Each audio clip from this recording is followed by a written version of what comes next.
नमस्कार, advocate Pradeep Bawaskar from Dombivli. मित्रांनो, बऱ्याच मित्रमंडळींचा मला फोन आला की साहेब, आम्ही भाडेकरू आहोत आणि मालक आम्हाला त्रास देतोय, आम्हाला बेघर करण्याची धमकी देतोय आणि अतिरिक्त भाडेवाढ करण्याची सुद्धा धमकी देतोय आणि तसा तो तगादा लावतोय की आम्हाला वाढीव भाडं द्या. तर अशा वेळी आम्ही काय करू? आम्हाला आता बेघर होण्याची भीती वाटते.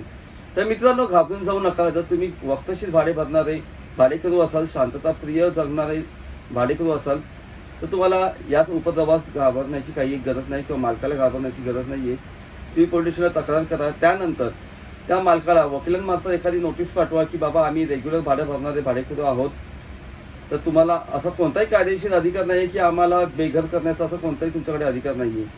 त्यानंतरही जर मालक तुम्हाला त्रास देत असेल किंवा बेघर करण्याची धमकी देत असेल, तर तुम्ही दिवाणी न्यायालयात जाऊन स्पेसिफिक रिलीफ ॲक्टनुसार तुम्ही मालकाविरुद्ध दावा दाखल करू शकता आणि कोर्टाला तुम्ही विनंती करू शकता की आम्हाला without due process of law यांनी आम्हाला डिस्पोजेस करू नये, म्हणजेच बेघर करू नये.